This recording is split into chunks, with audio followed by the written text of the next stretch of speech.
Assalamualaikum warahmatullahi wabarakatuh. Hari ini saya nak buat ulasan perlawanan di antara Melaka United menentang Negeri Sembilan dalam derby Nanning, yang mana keputusan perlawanan berakhir dengan keputusan seri 0-0. Pada perlawanan ini boleh saya katakan kedua-dua pasukan sebenarnya mempunyai percubaan yang menarik dan sepatutnya boleh untuk convert percubaan tersebut kepada jaringan. Tetapi sayang apabila barisan serangan kedua-dua pasukan gagal untuk menyudahkan peluang-peluang yang ada kepada jaringan dan menyebabkan kedua-dua pasukan untuk kembali ke halaman masing-masing dengan satu mata sahaja. Baiklah, untuk ulasan perlawanan kali ini saya akan mulakan dengan pasukan Melaka United dahulu. Apakah perkara yang boleh saya puji untuk pasukan Melaka United pada perlawanan ini?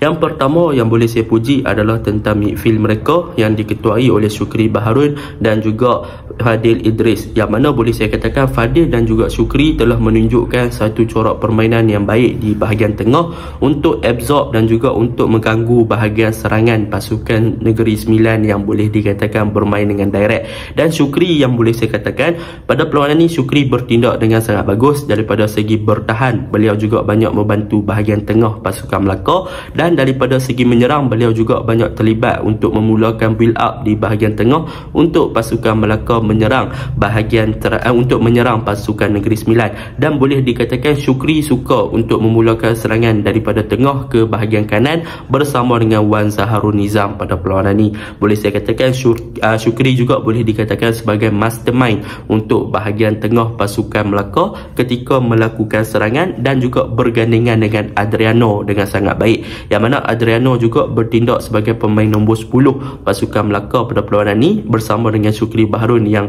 involve untuk menyerang. Mereka berdua juga menunjukkan satu persefahaman dan juga chemistry yang bagus di bahagian tengah ketika Melaka cuba untuk melakukan serangan ke arah gawang pasukan Negeri Sembilan. Manakala untuk Fadil Idris lebih kepada untuk bertahan, dan peranan beliau sebagai nombor 6 memang sangat-sangat bagus. Beliau berjaya untuk memastikan yang bahagian tengah pasukan Melaka ketika diserang, beliau akan mengganggu bahagian serangan pasukan Negeri Sembilan dengan membuat kerja-kerja kotor seperti tackling dan sebagainya untuk memastikan Negeri Sembilan punya corak serangan tidak beberapa berjaya dan tak mampu untuk penetrate ke dalam kawasan di box pasukan Melaka United pada perlawanan semalam.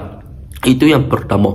Yang kedua, apa yang boleh saya puji tentang pasukan Melaka United adalah tentang gandingan defense department mereka, iaitu yang diketuai oleh Haziq dan sebagainya, menunjukkan satu corak permainan yang bagus di bahagian pertahanan. Mereka berdisiplin, mereka agak compact, tetapi mereka agak kurang daripada man marking, yang mana untuk perlawanan ini boleh dikatakan mereka agak loose marking. Mereka banyak membiarkan pemain-pemain Negeri Sembilan untuk berada dalam kawasan kotak penalti pasukan mereka sewaktu Negeri Sembilan melakukan hantaran jauh ataupun melakukan passing-passing long ball lah ke dalam kotak penalti pasukan Melaka United.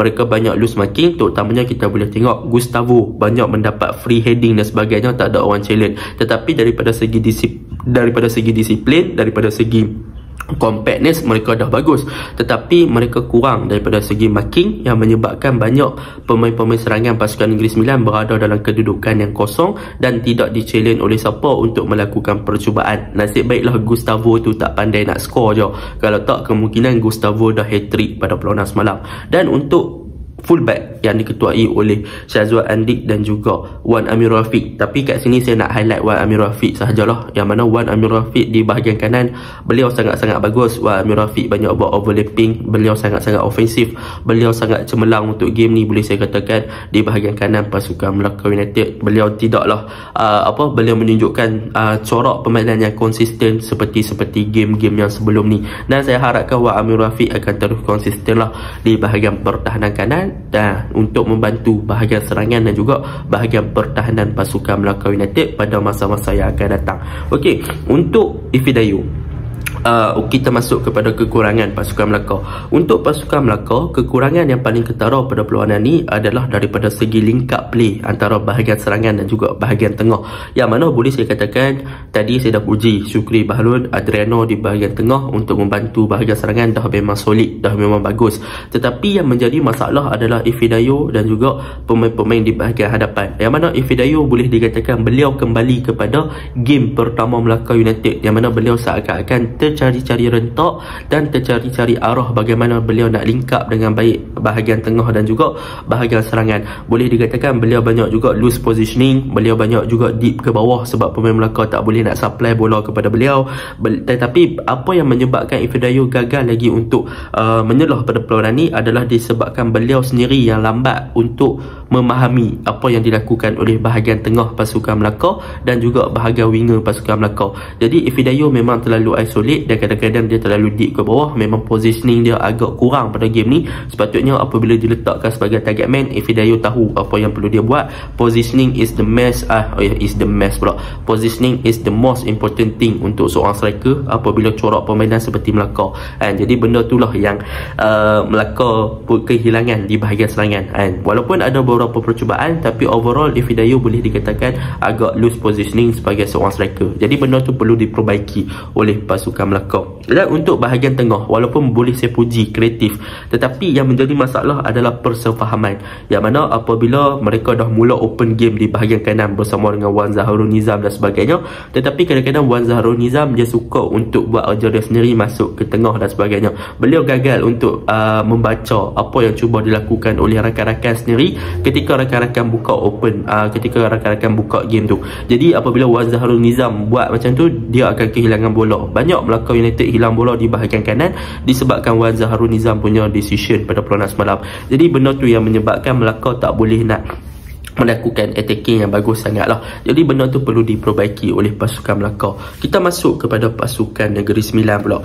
Untuk pasukan Negeri Sembilan pada perlawanan ni, apa yang boleh saya puji, yang pertama Shihan bertindak dengan sangat cemerlang lah untuk menjaga gawang pasukan Negeri Sembilan dengan sangat bagus. Seperti mana yang kita tahu, Shihan kalau shot stopper dia memang sangat bagus dan beliau berjaya buktikan pada game ni untuk memastikan yang gawang beliau tidak dibolosi. Dan untuk pertahanan yang diketuai oleh back 3, boleh dikatakan semuanya adalah pemain-pemain lokal, iaitu Zukairi, Kai Jones, Kuzaimi PE, siapa lagi dan sebagainya. Mereka menunjukkan satu performa yang bagus, yang mana daripada segi transition, iaitu daripada segi transition menyerang ke bertahan, memang pasukan Negeri Sembilan sangat bagus. Mereka sentiasa membentuk back 5 ketika bertahan untuk memastikan yang mereka compact dan mereka tidak memberi ruang kepada pemain-pemain Melaka untuk penetrate ataupun masuk ke dalam D-box pasukan Negeri Sembilan. Jadi benda tu memang boleh saya pujilah. Dan apa yang boleh saya puji lagi adalah dengan kemunculan Zulkhairi, yang mana Zulkhairi ni dulu adalah nama yang agak besar juga dalam bola sepak kita, bermain dengan UiTM sebelum berpindah kepada Kedah. Boleh juga dikatakan pindah pergi Kedah tu lah